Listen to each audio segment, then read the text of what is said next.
Hello everyone, welcome back to my channel. और कैसे हैं आप सब? I hope you all are doing good. और ये मेरा जो चैनल है ये स्पेसिफिकली डेडिकेटेड है सिर्फ और सिर्फ कॉलेज स्टूडेंट्स के लिए। पूरे यूट्यूब पे ऐसा कोई भी चैनल नहीं है जो सिर्फ कॉलेज स्टूडेंट्स के लिए डेडिकेटेड हो, लेकिन I am there for you. और चौधरी चरण सिंह यूनिवर्सिटी या फिर और भी कोई और यूनिवर्सिटी जिससे भी टॉपिक मैच होते हैं वो सब इसको देख सकते हैं। बाकी स्पेसिफिकली जो सिलेबस है वो सिर्फ CCS university BA B.Ed integrated course के लिए है, लेकिन BA वाले बच्चे भी इसको देख सकते हैं। So let's start our new topic, Indo Parthians in India. तो इंडो पार्थियंस कौन थे? तो वो फॉरेन रूलर जो ओरिजिनली पार्थियन रीजन से आए थे, ईरान के पार्थियन रीजन से आए थे। और ये कब आए थे? शकों के बाद में आए थे। शकों को हमने लास्ट वीडियो में कंप्लीट कर लिया था। और ये ओरिजिनली कहाँ से बिलोंग करते थे? तो पार्थियन एम्पायर, पर्शिया का। और इतना ज़्यादा पॉलिटिकल एक्सपेंशन होने की वजह से पर्शिया का, तो वे कहाँ कहाँ मूव हो गए? टूवर्ड्स अफ़गानिस्तान।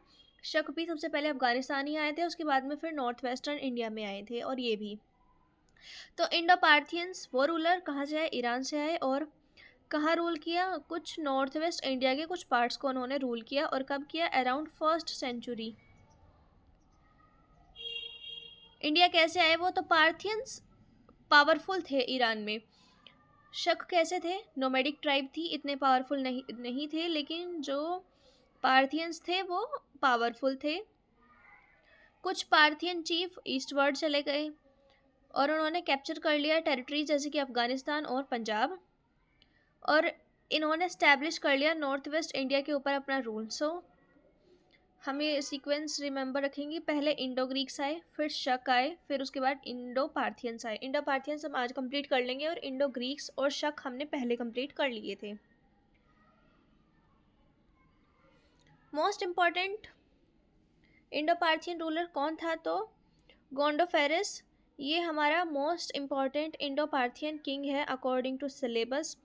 और उसकी कैपिटल क्या थी? जो हमारा तक्षशिला वाला रीजन था वो।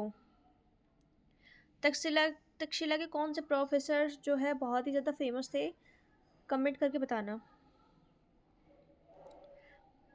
ये फेमस क्यों था? क्योंकि इसके जो कॉइन्स थे वो बहुत ही लार्ज नंबर में हमें मिले। जब एक्सकवेशन वगैरह हुआ तब सबसे ज़्यादा कॉइन्स इसी के मिले। और स्टेबल एडमिनिस्ट्रेशन था जो इसने इस्टेब्लिश किया था। इसका जो रूल है वो मेंशन किया जाता है क्रिश्चियन ट्रेडिशन का। तो ये किसको मानता था? Saint Thomas Christian tradition. और इसीलिए ये है जो हिस्टोरिकली इम्पॉर्टेंट है, क्योंकि अब तक कोई बुद्ध, कोई जैनिज्म, कोई कुछ कोई ब्राह्मण, अब ये एक अलग इंसान निकल के आता है तो क्या मानता है? क्रिश्चियन को मानता है, क्रिश्चियन ट्रेडिशन को। एडमिनिस्ट्रेशन कैसा था? तो इनका कुछ कुछ शकों के जैसा ही था। उन्होंने क्या रखे हुए थे ये आप मुझे कमेंट करके बताना। चलो मैं ये बता देती हूँ। क्षत्राप्स रखे हुए थे उन्होंने प्रोविंसेस को रूल करने के लिए। इसने भी अपने एम्पायर को प्रोविंसेस में डिवाइड कर रखा था। लोकल गवर्नर्स लगा रखे थे इसने एज अ रूलर। और ट्रेड रूट्स को ये भी मेंटेन करता था, वो लोग भी करते थे। इनका जो एडमिनिस्ट्रेशन था वो बहुत ही सिंपल था और मिलिट्री बेस्ड था। इकोनॉमिक क्या कंट्रीब्यूशन रहे? तो इन्होंने भी ट्रेड को एनकरेज किया। सिल्क रूट को मेंटेन रखा, जो कनेक्शन थे सिल्क रूट के। और इंडिया का सेंट्रल एशिया और पर्शिया के बीच में लिंक बनाए रखा।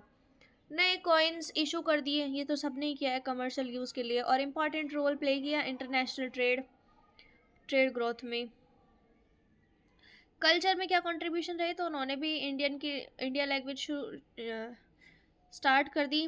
लोकल रिलीजन को वहाँ पे फॉलो करने लगे। और यहाँ पे भी जो कल्चर है वो मिक्स हो गया और वो भी कैसे हो गए? इंडियनाइज हो गए। शक भी इंडियनाइज हुए थे और ये लोग भी क्या हुए? इंडियनाइज हो गए।